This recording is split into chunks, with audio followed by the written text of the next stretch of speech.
तो इसी बीच बड़ी खबर आ रही है कर्नाटक से, जहां चुनाव से जुड़ी ये बड़ी खबर है। बीजेपी अध्यक्ष जेपी नड्डा ने यहां प्रियांक खरगे के बयान पर जवाब दिया है। उन्होंने कहा कि कांग्रेस की बौखलाहट साफ दिख रही है और इस तरह के बयान अपने आका को खुश करने के लिए दिए जा रहे हैं।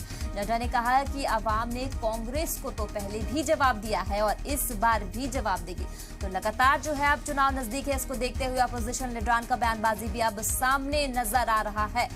साफ तौर पे देखा जा रहा है कि बयानबाजी जो है अब तेज हो गई है। कर्नाटक चुनाव को देखते हुए बीजेपी अध्यक्ष जेपी नड्डा ने प्रियांक खरगे के बयान पर अब जवाब दिया है। उन्होंने कहा कि कांग्रेस की बौखलाहट साफ दिखाई दे रही है और इस तरह के बयान अपने आका को खुश करने के लिए दिए जा रहा है। नड्डा ने कहा कि आवाम ने कांग्रेस को पहले भी जवाब दिया है और इस बार भी जवाब देगी।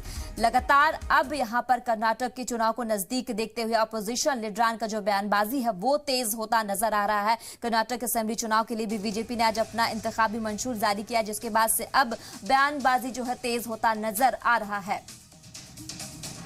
इस बीच आज जेपी नड्डा ने प्रियांक खरगे के बयान पर भी जवाब देते हुए नजर आए। उन्होंने कहा कि कांग्रेस की बौखलाहट साफ हो गई है और इस तरह के बयान अपने आका को खुश करने के लिए दिया जा रहा है। नड्डा ने कहा कि आवाम ने कांग्रेस को पहले भी जवाब दिया है और इस बार भी जवाब दिया है। तो लगातार कांग्रेस और बीजेपी का प्रचार प्रसार जो है वो कर्नाटका में चल रहा है और आज यहां कर्नाटक असेंबली चुनाव के लिए बीजेपी ने आज अपना इंतखाबी मंशूर जो है वो जारी किया। इस बीच यहां पर अब यहां खरगे के बेटे प्रियांक का भी बयान सामने आया है। उनको जवाब देते हुए जेपी नड्डा ने कहा है कि प्रियांक खरगे के बयान का जवाब उन्होंने दिया। उन्होंने कहा कि कांग्रेस की बौखलाहट जो है वो साफ दिखाई दे रही।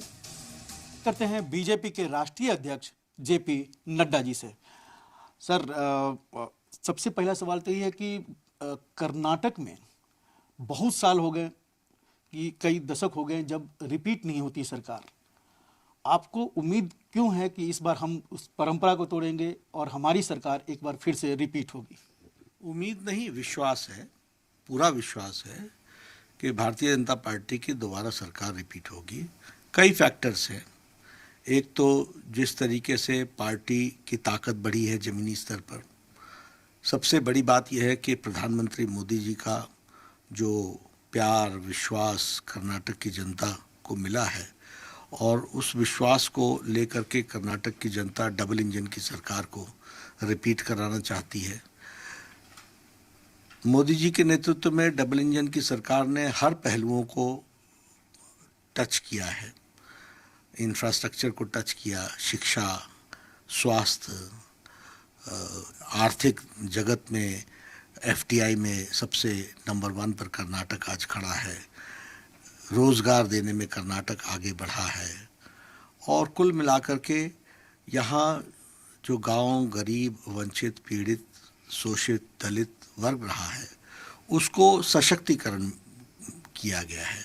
तो ये सब चीज़ें कुल मिलाकर के भारतीय जनता पार्टी के प्रति लोगों की आस्था और संगठन की ताकत भी बढ़ी है।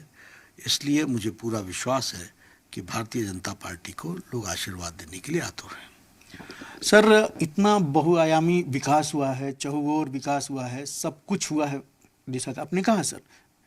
ऐसे में यूनिवर्सल जो समान नागरिक संहिता की बात होती है, एनआरसी, ये मैं देख रहा हूँ कि लगातार जहाँ भी चुनाव हो रहे हैं घोषणा पत्र होती है आपकी, उत्तराखंड, हिमाचल, गुजरात, कर्नाटक में भी फिर इसकी जरूरत क्या पड़ती है? विकास और समान नागरिक संहिता दोनों कहीं ना कहीं दो ध्रुव है।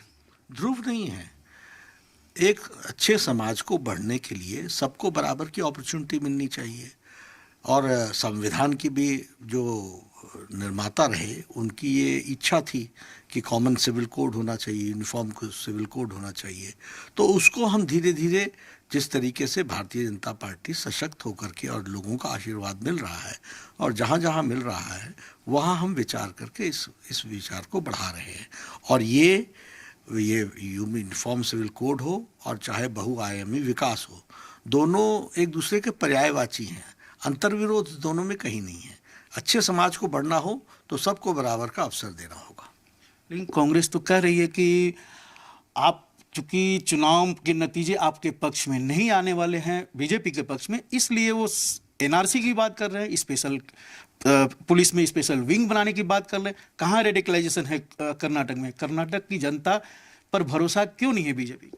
कर्नाटक की जनता पर पूरा भरोसा है, लेकिन जो देश के निर्माताओं की इच्छा थी उसको पूरा करना किसी का काम है कि नहीं है।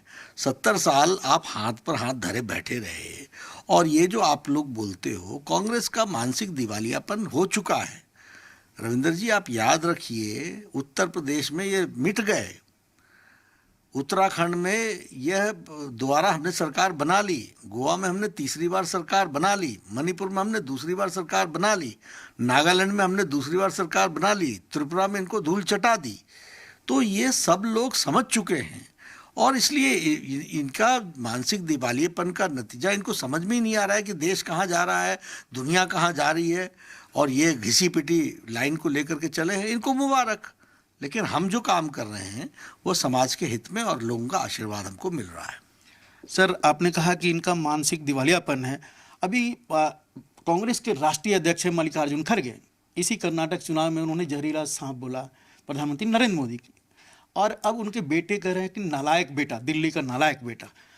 आपको लग रहा है कि चुनाव में जिस तरह से गुजरात में भी इस तरह की भाषा का इस्तेमाल हुआ था, वहाँ पब्लिक ने अपने हिसाब से रिस्पॉन्स दिया, इसका असर पड़ेगा चुनाव में? सबसे पहली बात तो आप मेरी पुष्टि कर रहे हैं कि कांग्रेस का मानसिक दिवालियापन आ चुका है।